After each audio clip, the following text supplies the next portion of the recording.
Hola, mi nombre es Ana Isabel Jiménez y soy profesora del área de Química Analítica. Les voy a hacer una introducción al análisis volumétrico. Los métodos volumétricos de análisis son métodos que se basan en la medida de un volumen. Son métodos bastante antiguos, pero muy difundidos y que siguen siendo muy utilizados porque son rápidos, son prácticos y proporcionan una exactitud apreciable. En estos métodos volumétricos de análisis, la forma de proceder habitual responde a este esquema, a este dibujo que tenemos aquí representado. Tenemos una sustancia que queremos determinar en una muestra problema que llamaremos analito y que colocamos en un matraz Erlenmeyer. Y en una bureta colocamos una disolución de un reactivo que llamaremos valorante que reacciona de forma cuantitativa con el analito.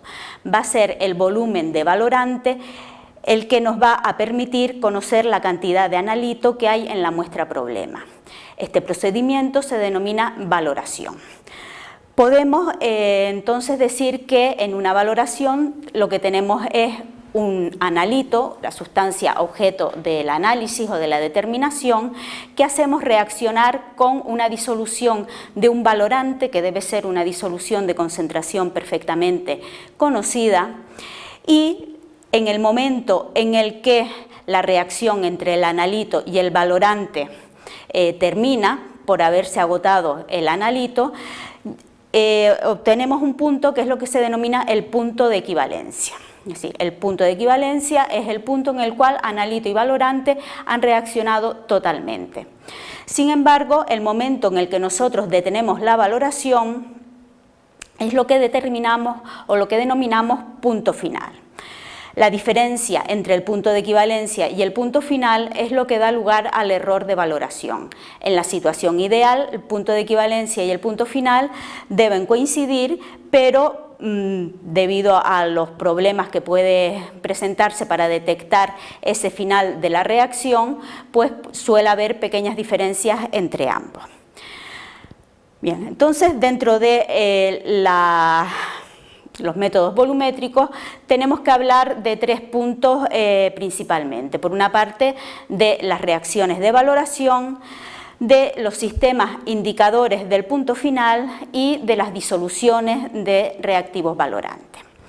La reacción de valoración debe ser una reacción con una estequiometría definida, lo que quiere decir que la proporción en la que reaccionan analito y valorante es siempre la misma y está bien establecida, puesto que va a ser esta relación la que nos va a permitir deducir a partir del volumen de valorante consumido la cantidad de analito en la muestra problema. Esa reacción debe ser completa. Por tanto, la constante de equilibrio debe ser elevada y además el equilibrio debe alcanzarse de forma rápida. Por otra parte, la reacción debe ser selectiva y por último, se debe disponer siempre de un sistema que nos permita detectar el punto final. Los tipos de reacciones que se utilizan en la volumetría pueden ser reacciones ácido-base, reacciones de formación de complejos, reacciones de precipitación o reacciones de oxidación-reducción.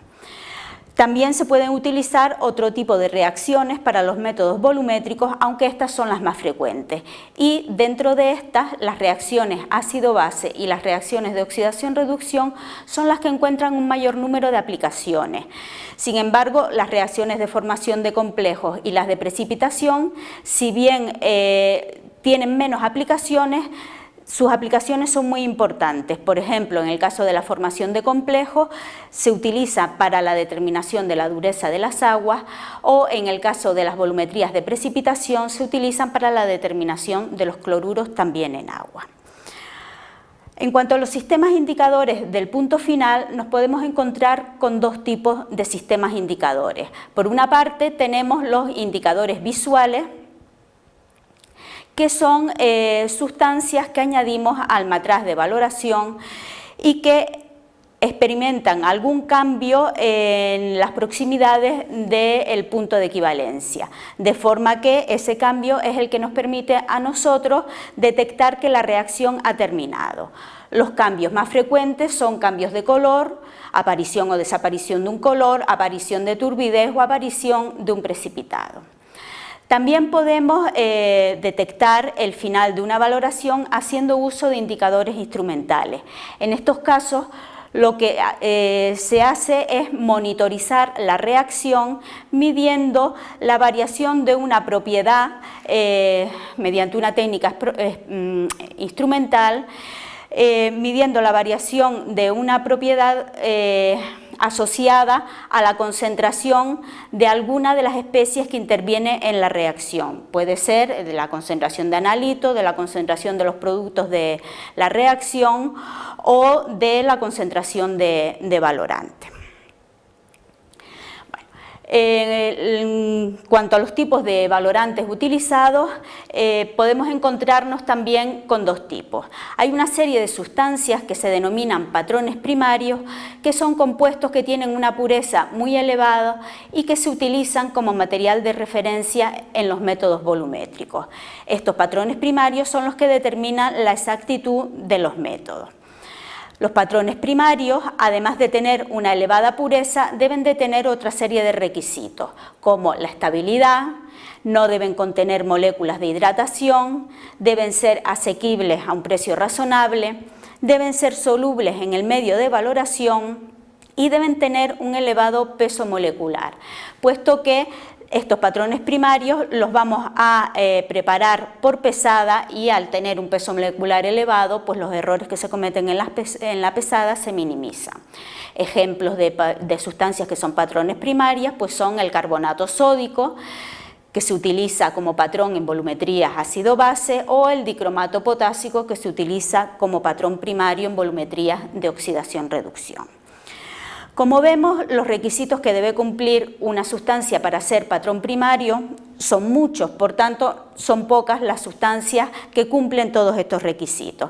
De ahí que en la mayoría de los casos tengamos que recurrir a patrones secundarios. Los patrones secundarios no cumplen todos estos requisitos que hemos relacionado anteriormente. Y entonces, en este caso, para obtener disoluciones de concentración perfectamente conocidas, tenemos que recurrir a la estandarización, es decir, a determinar la concentración exacta de estas disoluciones, haciéndolos reaccionar bien con un estándar primario, bien con otra disolución estándar. Por tanto, las disoluciones de reactivos valorantes, las disoluciones estándar de valorantes, se pueden preparar directamente cuando disponemos de un patrón primario o indirectamente por estandarización frente a un patrón primario. Bien, por último, es importante al hablar de métodos volumétricos hablar de curvas de valoración. Las curvas de valoración son representaciones gráficas de la variación de alguna propiedad relacionada con las especies que intervienen en la reacción de valoración en función del volumen de reactivo valorante añadido. En el caso de las valoraciones en las que se utiliza un indicador instrumental, va a ser la curva de valoración la que nos permita determinar el punto final.